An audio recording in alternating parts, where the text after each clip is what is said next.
오늘의 성경 말씀은 하박국 3장 18절에서 19절까지의 말씀입니다. 우리 다 함께 하박국 3장 18절에서 19절까지를 큰 목소리로 함께 읽겠습니다. 나는 여호와로 말미암아 즐거워하며 나의 구원의 하나님으로 말미암아 기뻐하리로다. 주 여호와는 나의 힘이시라. 나의 발을 사슴과 같게 하사 나로 나의 높은 곳에 다니게 하시리로다. 아멘. 오늘 이 하박국 선지자의 이 두 구절 속에서 우리 크리스찬들이 살아가야 할 가장 중요한 원칙 중에 하나를 이렇게 잘 말씀하고 있습니다. 첫째로는 우리가 주님과 함께 살면서 즐거워해야 된다는 얘기죠. 하나님을 믿는 게 즐거워야 되는데 하나님을 믿는 게 혹시 억지로 지옥 갈까 봐 걱정이 돼가지고 교회 다니는 것도 마지못해 다닌다면 그건 문제가 있는 것입니다. 또 여기서 보시면은 18절에 나의 구원의 하나님으로, 그러니까 하나님 자체가 구원이십니다, 여러분. 그러니까 하나님을 믿는다는 건 구원을 나에게 주신 하나님을 믿기 때문에 즐겁고 기쁜 것입니다. 그래서 하나님을 말미암아 즐거워하고 하나님으로 말미암아 구원받고 그러기 때문에 기뻐하면서 주께서 나의 힘이 되시는 거예요. 그러니까 주께서 나의 힘이 되시면 어떻게 돼요? 나의 발을 사슴과 같게 하사. 얼마나 아름다운 시적 표현입니까? 나의 발이 사슴과 같이 사뿐사뿐하게 나의 높은 곳에 다니게 하시리로다. 그러니까 세상에 저기 이렇게 천박하고 세상에 더러운 그런 곳에 다니는 게 아니라 고상하고 주님의 그러한 참 가르침과 지시에 따라서 세상적으로 정말 훌륭한 삶을 살 수 있게 한다. 이런 내용을 가지고 하박국 선지자가 말씀하신 것입니다. 오늘은 이 두 절의 말씀이 우리에게 어떤 의미가 있는지를 함께 살펴보도록 하겠습니다. 첫째, 여러분 인생 즐겁습니까? 혹시 어떤 분들이 인생이 뭐가 즐겁냐? 나 즐거운 거 하나도 없어. 그냥 내일이라도 꽉 하고 그냥 죽어버릴래. 이러는 사람이 있다면 참 불행하신 분입니다. 사실 어떤 사람도 인생을 살아가면서 낙을 찾아 산다고 그러죠. 낙이 없으면 못 사는 거야. 이렇게 어른들이 얘기하는 거 우리가 예전에 들었습니다. 인생은 낙을 추구합니다. 낙은 여러 가지가 있을 수 있죠. 막걸리 좋아하시던 옛날 어르신들 보면 참 막걸리 먹는 게 낙이었습니다. 어떤 분들은 그저 이 도박에 빠져가지고 그냥 도박을 이렇게 탁 할 때마다 돈 딸 때마다 그 짜릿짜릿한 맛 그걸 느끼면서 그렇게 도박에 빠지신 분들도 있어요. 그분들은 도박이 낙이었어요. 또 어떤 분들은 낚시질을 하는 게 또 낙이 있는 사람이 있었어요. 그냥 주말만 되면 낚시터에 가서 그 손맛, 고기가 낚여가지고 이렇게 끌어올릴 때 그 쾌감, 이거를 느끼기 위해서 살아가시는 분들도 있었습니다. 어떤 분들은 돈을 버는 즐거움으로 매일매일마다 주식에 몰두해가지고 그 주식에서 돈을 딸 때마다 막 쾌감을 느끼면서 그런 낙을 추구하면서 살아가는 사람들도 있어요. 또 어떤 분들은 또 가족들에 대한 사랑, 자식들이 커가는 즐거움, 그 낙을 통해서 인생을 행복하게 살아가는 사람들도 있었습니다. 그런데 인생에서 대체적으로 봐서 어떠한 그런 즐거움보다는 종교를 믿는 즐거움이 가장 크다고 합니다, 사실은. 종교를 믿는 믿음. 꼭 그게 크리스찬이 아니라 하더라도, 기독교 아니더라도 사실은 종교를 믿는 사람들은 나름대로 다 즐거움 속에서 믿고 있어요. 근데 이 종교가요, 우리 인생에 가장 크고도 아주 삶의 질에 심대한 영향을 끼칩니다. 종이라는 이 종자가 원래 마루종자라고 해서 모든 것의 근거, 모든 것의 이 중심이다 이 말이에요. 그런 가르침을 종교라고 합니다. 그런데 이 세상 사람들이 아닌 것 같아도요, 어느 누구나 다 할 것 없이 다 종교를 하나씩 다 갖고 있어요. 그때 어떤 사람이 얘기합니다. 나 무신론자인데 나 신을 안 믿어. 근데 그 사람은 신을 안 믿는 무신론 그 자체가 그 사람의 종교예요. 이 세상 사람들은 유야무야로 다 종교를 가지고 살아갑니다. 그런데 무신론자의 대표자인 마르크스는 뭐라고 얘기했죠? 종교는 인민의 아편이라고 해서 모든 종교가 인민들에게 해악을 끼친다고 비판했어요. 근데 원래 이 말은 마르크스가 헤겔의 법철학 강요를 비평하면서 한 말입니다. 그 원문을 잠깐 살펴보면 마르크스는 이렇게 종교를 비판했어요. 그러므로 종교에 대한 투쟁은 간접적으로 종교를 정신적인 향기로 삼는 세상에 대한 투쟁이기도 하다. 종교적인 고통은 실제 고통에 대한 표현이면서 동시에 실제 고통에 대한 항의이기도 하다. 종교는 억압받는 피조물들의 한숨이며 무자비한 세상의 본질이며 영혼 없는 상황의 핵심이다. 그것은 인민의 아편이다. 인민에게 환상의 행복인 종교를 폐지하는 것은 인민의 진정한 행복을 위한 필요 조건이다. 그들의 현재 상태에 대한 환상을 포기하도록 요구하는 것은 그들이 환상을 필요로 하는 상태를 포기하도록 요구하는 것이기도 하다. 그러므로 종교에 대한 비판은 초기 단계에는 종교가 후광이 되어주는 눈물의 골짜기에 대한 비판이기도 하다. 이런 말도 안 되는 종교에 대한 폄하를 했습니다. 여러분, 종교는 인간에게 있어서 뗄래야 뗄 수가 없고 하다못해 무신론이라는 종교를 믿는 사람들은 그 자체가 그 사람들의 생명의 본질입니다, 여러분. 마르크스의 이 주장은 얼마나 허망하고 인간의 그 본질을 파악하지 못한 정말 인문학적 소양이 전혀 없는 사람이 읊어댄 그야말로 헛소리인 것입니다. 레닌은 뭐라 그러는 줄 아세요? 레닌은 우리가 생각할 때 무신론자하고 포로레타리아 혁명을 주장했으니까 종교가 필요 없다고 얘기했을 것 같죠? 안 그래요. 레닌은 종교가 인민에게 필요하니 소멸을 주장하지 말라는 거예요. 그냥 자유롭게 믿게 하라는 거예요. 자기들 마음대로 믿게 하되 뭐 무신론을 믿든 유신론을 믿든 뭔 종교를 믿든 다 그냥 내버려 두라는 거예요. 국가가 간섭하지 말라는 것입니다. 그런데 결국은 궁극적으로 종교는 공산주의가 완성되면 사라진다는 망상을 얘기했어요. 공산주의가 완성되면 종교는 사라진다는 그런 헛소리를 했습니다. 그런데 실상은 어땠어요, 여러분? 여러분 잘 아시는 독재자 스탈린, 또 소련의 옛 공산당 서기장이었던 브레즈네프 등은 어땠는 줄 아세요? 지네들 병이 들자 말년에 성직자들을 불러서 기도를 부탁했습니다. 나 좀 아픈데 이거 어떻게 신에게 기도를 좀 해달라고.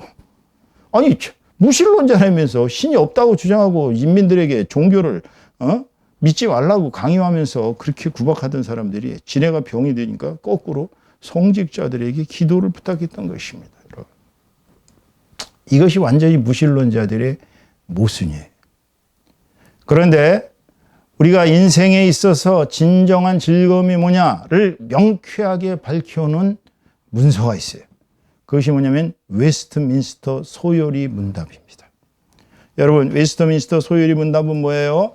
1643년 7월 1일 날부터 1649년 2월 20일까지 약 5년 8개월 동안을 영국 런던에 있는 웨스트민스터 교회당에서 사람들이 많이 모였습니다.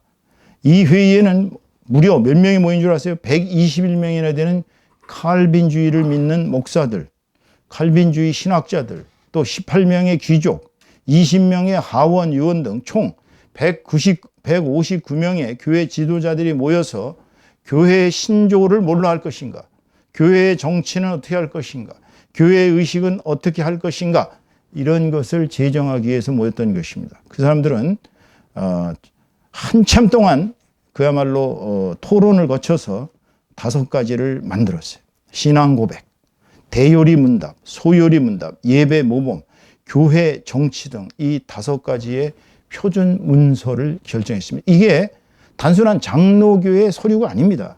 이 문서들은 그 이후에 모든 민족, 모든 세대의 장로교회와 개혁교회, 즉 개신교회 교리 표준이 되었어요. 그 웨스트민스터 소요리 문답 제1조가 뭐냐? 물음을 이렇게 묻고 있습니다. 사람의 제일 되는 목적은 무엇입니까? 여러분들 한번 잘 생각해 보세요. 여러분들의 인생의 제일 되는 목적이 뭡니까? 답. 사람의 제일 되는 목적은 하나님을 영화롭게 하는 것, 또 그를 영원토록 즐거워하는 것입니다. 하나님을 영화롭게 하는 것이 인생의 목적이에요. 나를 영화롭게 하는 게 인생의 목적이 돼서는 안 된다는 거예요. 두 번째로는 하나님을 영원히 즐거워하는 것입니다. 하나님을 믿으면서도 하나님을 즐거워하지 않고 하나님을 두려워한다면 문제가 있는 것입니다. 이것이 바로 그 중요한 웨스트민스터 소요리문답 제1조에 나오는 얘기입니다. 여러분, 그렇다면 하나님을 즐거워한다는 것은 무슨 의미가 있습니까? 하나님을 즐거워한다는 것은 왜 즐거워하는지 이유가 있어야 될 거 아니에요. 첫째는 우리는 죄와 사망으로 얼룩진 인생이었습니다. 그런데 예수 그리스도의 구속 사역으로 예수 그리스도께서 오셔서 그 십자가의 피를 흘리심으로써 우리가 죄 씻음을 받고 하나님의 자녀가 되는 놀라운 특권을 얻었습니다. 이것이 바로 사면받은 자의 즐거움입니다. 여러분, 한번 감옥에 있는 죄수들이 너 징역 10년이야. 그리고 10년 동안 징역을 살다가 한 5년쯤 지났는데 어느 날 대통령이 새로 취임해갖고 사면해 준다. 그리고 감옥에서 그 사람 사면장 딱 받고 나왔다고 생각해 보세요.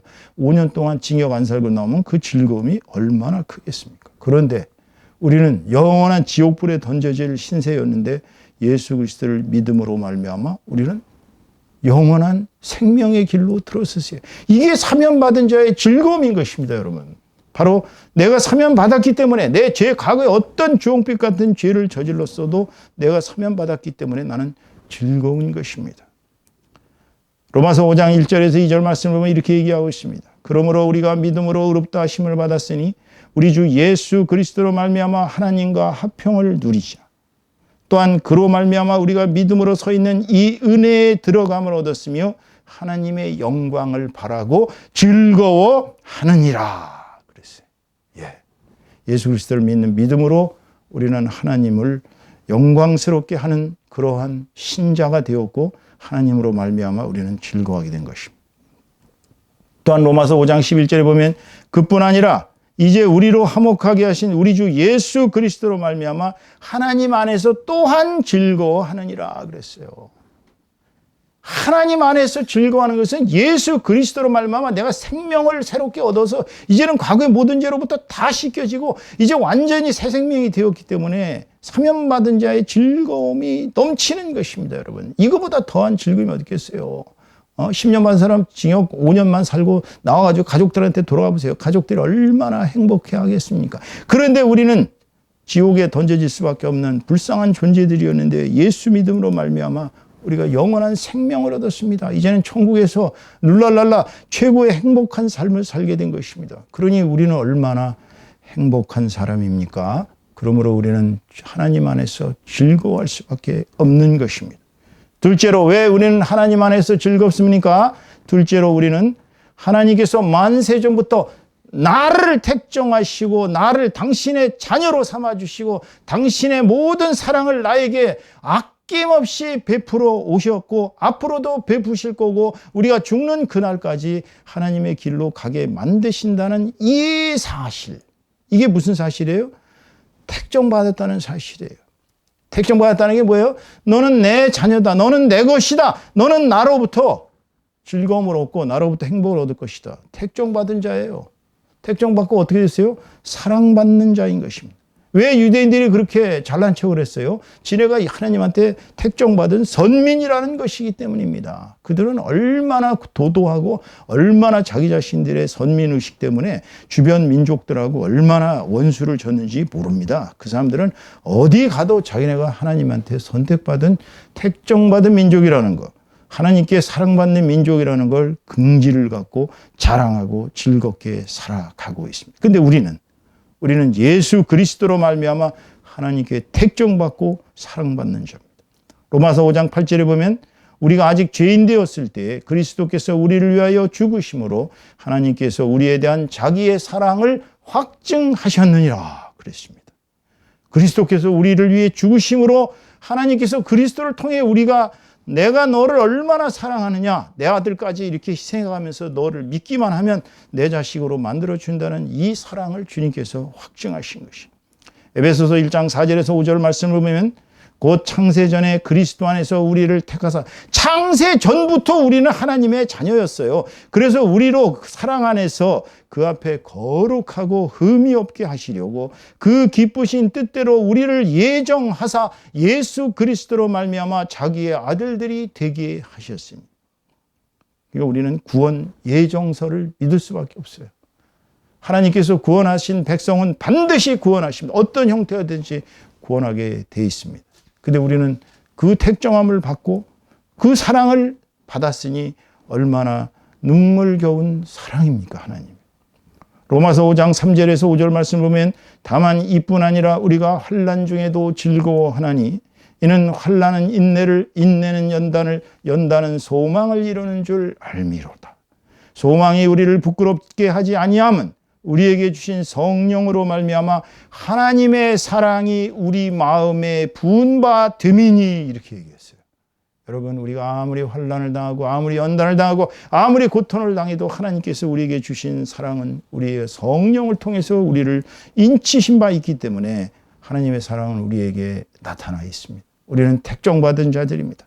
우리는 사랑받는 자들입니다. 그러니 어찌 하나님 안에서 즐거워하지 않을 수 있겠습니까?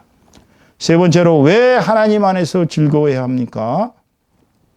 우리는 예수 그리스도를 열심히 믿으면 어떻게 돼요? 우리의 영, 우리의 혼, 우리의 육신이 성령 속에서, 성령님 속에서 예수님과 하나님과 하나가 됩니다.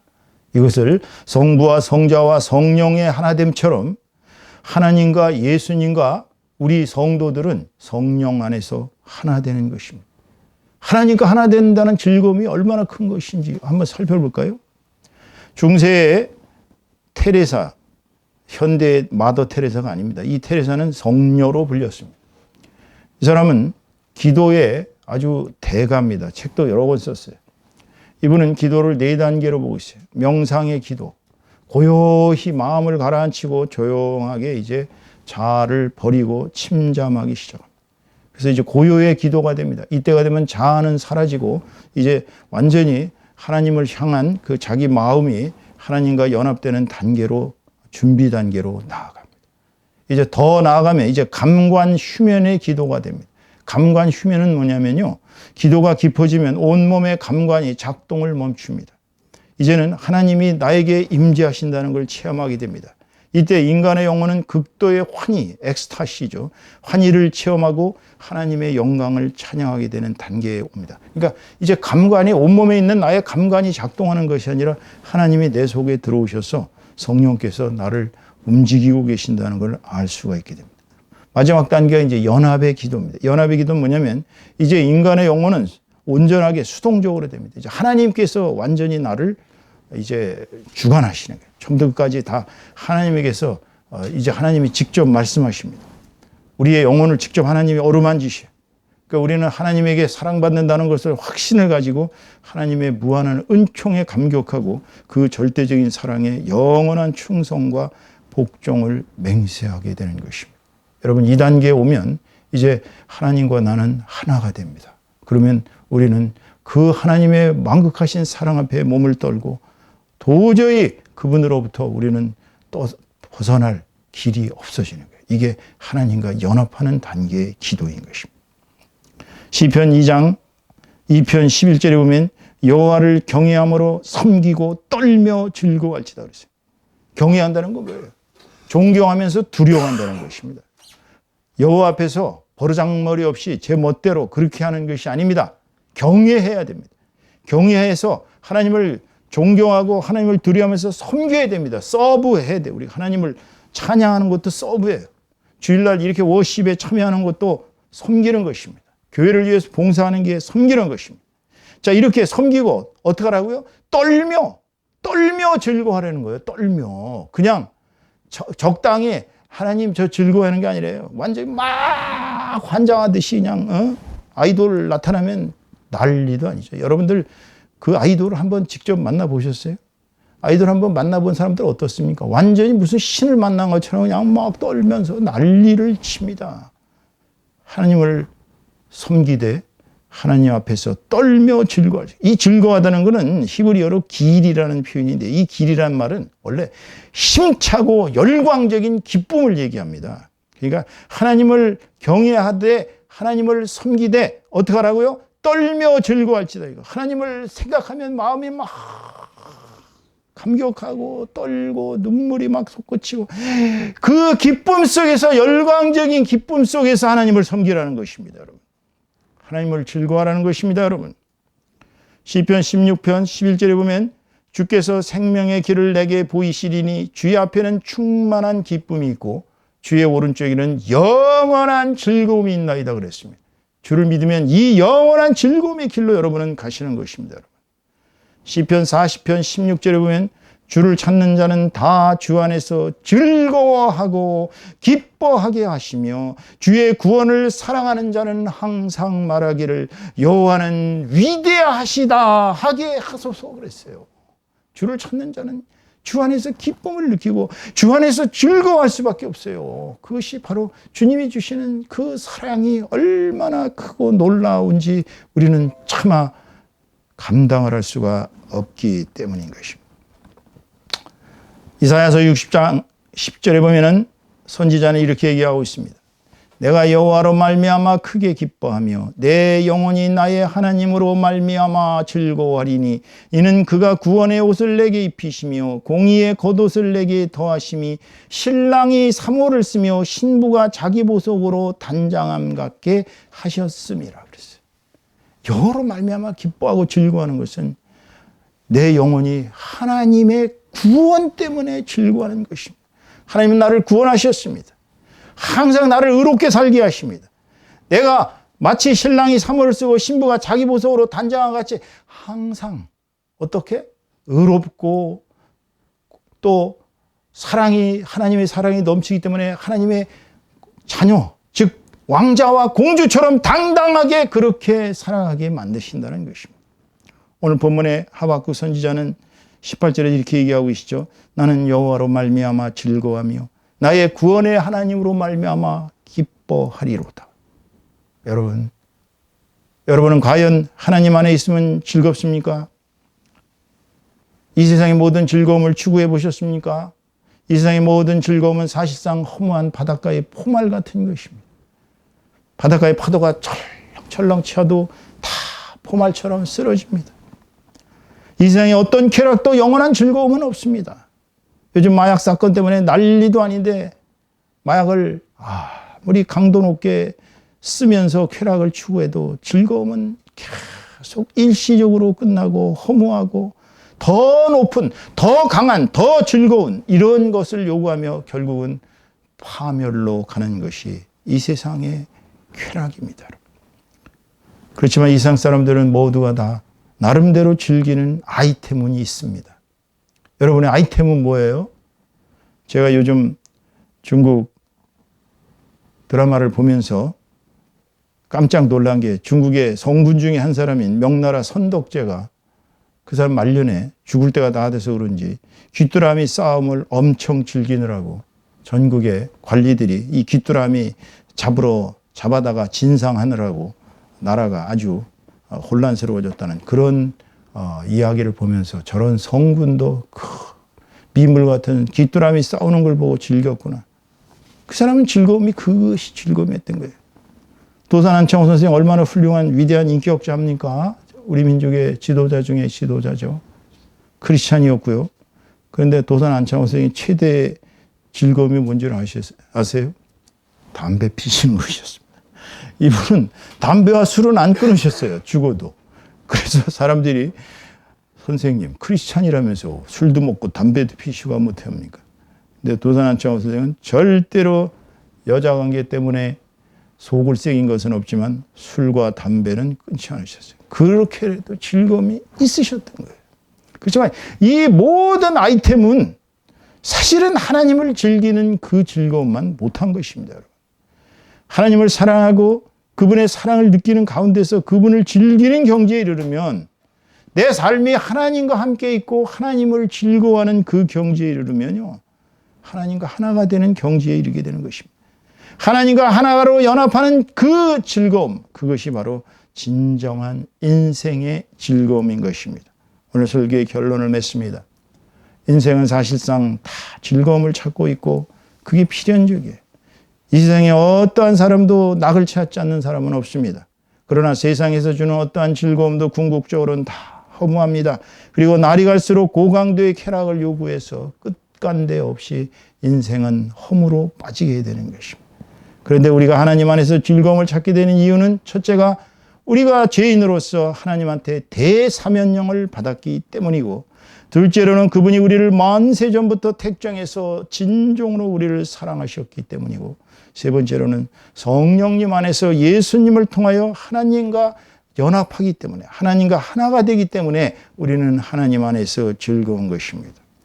여러분, 인생의 목적은 바로 하나님을 사랑하는 것입니다. 또 그분의 사랑을 느끼는 것입니다. 그리하여 그분 가운데서 하나님을 사랑하는 것이 얼마나 즐거운지, 이 세상 살아가는 최고의 경지는 바로 하나님을 즐기는 경지에 이르면 바로 그때는 하나님과 하나가 되는 놀라운 연합의 경지, 즉 하나님과 예수님과 성도인 여러분이 하나가 되는 그러한 지경에 이른다는 것입니다. 이것이 바로 진정한 인생의 즐거움입니다. 저와 여러분, 오늘부터 이제 하나님 안에서 진정으로 즐거움을 느끼며 하나님을 영원하게 하는 저와 여러분 다 되시기를 주님의 이름으로 축원합니다. 축원합니다.